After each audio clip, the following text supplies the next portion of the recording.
Hi friends, இன்றைக்கி நம்ம என்ன வீடியோ பார்க்க போகிறோம்னா ஒரு ஈஸியான வீடியோ தாங்க. அதே மாதிரி ரொம்ப ரொம்ப டேஸ்ட்டாக இருக்குங்க. குழந்தைங்களுக்கு எல்லாத்துக்கும் ரொம்ப பிடிக்குங்க. ரொம்ப ஹெல்த்தியான வீடியோங்க. நம்ம இது வீட்டில் ஈஸியாக செஞ்சிடலாங்க. நம்ம பாட்டிங்கெல்லாம் அடிக்கடி செஞ்சு கொடுத்ததுங்க. நம்ம செய்கிறப்ப அது நல்லாவே வராதுங்க. அது சின்ன சின்ன டிப்ஸ் தாங்க. அந்த டிப்ஸை கரெக்டாக ஃபாலோ பண்ணால் ரொம்ப ரொம்ப ஈஸியாக ரொம்ப மொறு மொறுன்னு வருங்க. என்ன வீடியோ தாங்க பார்க்குறீங்க? நம்ம இப்போ வந்து ஈஸியான மிச்சர் தாங்க செய்ய போகிறோம். வாங்க வீடியோக்குள்ளே போகலாம். இப்போ தேவையான பொருட்கள்லாம் பார்த்துக்கலாம் பாருங்கள். நான் வந்து இதை போடுறப்ப என்னென்ன பொருட்கள்னு சொல்கிறேங்க. இப்போ நார்மலாக மேலோட்டமாக பார்த்துக்கலாங்க. இப்போ கடலை மாவை நம்ம சலிச்சு எடுத்துக்கலாங்க. கடலை மாவு சலிச்சு எடுத்தால் தாங்க கொஞ்சம் நல்லாயிருக்கும். இல்லை உங்கள்கிட்ட சல்லடை இல்லைன்னா நீங்கள் அப்படியே கூட இது பண்ணிக்கோங்க. இப்போ கடலை மாவு நல்லா சலிச்சு எடுத்தாச்சுங்க. இது கூட வந்து மிளகாய்த்தூள் சேர்த்துக்கலாங்க. ஒரு ஸ்பூன் அளவுக்கு மிளகாய்த்தூள் சேர்த்துருக்கேங்க. தேவையான அளவுக்கு உப்பு சேர்த்துக்கலாங்க. இப்போ எண்ணெயை வந்து நல்லா சுட வச்சு சேர்த்துக்கலாங்க. இப்போ வந்து நான் ஆயில் வந்து சுட வச்சு எடுத்துருக்கேங்க. அதை இது கூட சேர்த்துக்கலாங்க. நீங்கள் வந்து வீட்டில் டால்டா வச்சுருந்தீங்கன்னா டால்டா சேர்த்துக்கலாங்க. நெய் கூட சேர்த்துக்கலாங்க. நான் வந்து எண்ணெய் தாங்க இப்போ சேர்க்குறேன். இப்போ இதை நல்லா வந்து சப்பாத்தி மாவு பதத்துக்கு பிசைஞ்சு எடுத்துக்கலாங்க. இப்போ அப்படியே கொஞ்சம் கொஞ்சமாக தண்ணி சேர்த்து பிணைஞ்சிக்கலாங்க. சப்பாத்தி மாவு பதத்துக்கு பிணைஞ்சிக்கோங்க. ரொம்ப கெட்டியாகவும் இது பண்ணிடக்கூடாது, ரொம்ப தண்ணியாகவும் சேர்த்துடக்கூடாதுங்க.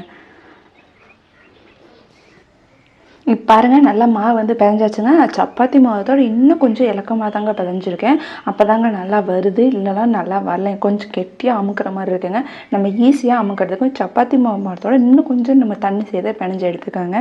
இப்போ வந்து இது முறுக்கு குழாலாம் போட்டுடலாங்க. இப்போ பாருங்கள், முறுக்கு குழா எடுத்து வச்சாச்சுங்க. நான் வந்து முறுக்கு அச்சு தாங்க எடுத்து வச்சுருக்கேன். நீங்களும் முறுக்கு அச்சு எடுத்து வச்சுக்கோங்க. இது கூட நம்ம பிணைஞ்சு வச்சுருக்க மாவு சேர்த்துக்கலாங்க. இப்போ மேலே அந்த இதை வச்சு அமுக்கிக்கலாங்க. இப்போ எண்ணெய் ஆல்ரெடி காய வச்சுருக்கேங்க. இப்போ அது கூட நம்ம முறுக்கை சேர்த்துக்கலாங்க. மிச்சரை சேர்த்துக்கலாங்க.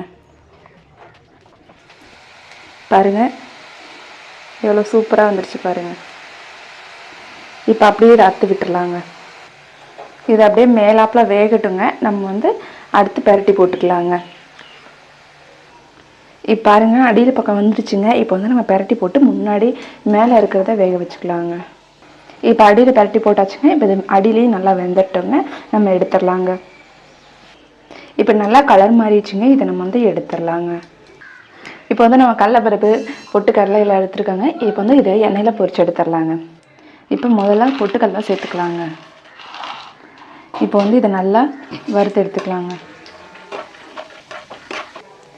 இப்போ நல்லா வறுப்பட்டு ரெடி ஆயிடுச்சுங்க. இப்போ இதை வந்து எடுத்துடலாங்க. இப்போ கடலைப்பருப்பு சேர்த்துக்கலாங்க.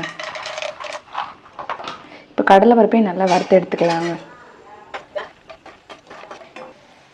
இப்போ பாருங்கள், நல்லா வறுபட்டுருச்சுங்க. இதையும் எடுத்துக்கலாங்க. அடுத்து நம்ம எடுத்து வச்சுருக்க பூண்டும் அவளும் சேர்த்துக்கலாங்க. இப்போ அவளை சேர்த்துக்கலாங்க. உடனே அவளை எடுத்துடணுங்க. அடுத்து பூண்டு சேர்த்துக்கலாங்க. இப்போ எடுத்துக்கலாங்க. கடைசியாக கருவேப்பிலை சேர்த்துக்கலாங்க.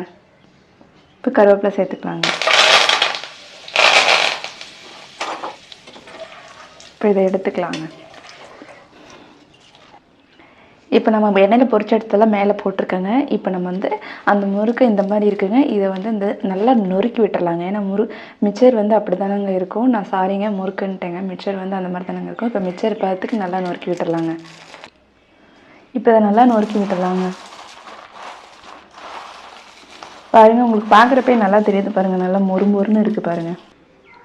இப்போ பாருங்கள், மிச்சர் சூப்பராக ரெடி ஆகிடுச்சு பாருங்கள். இப்போ நம்ம சாப்பிட்டு பார்த்துடலாங்க எப்படி இருக்குன்ட்டு.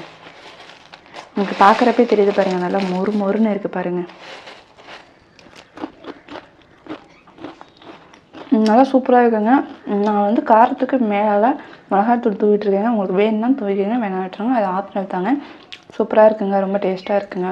இன்னும் இதே மாதிரி வீட்டில் ட்ரை பண்ணி பாருங்கள். ட்ரை பண்ணி பார்த்துட்டு எப்படி இருந்துச்சுன்னு கமெண்ட் பண்ணுங்கள். தேங்க்யூ.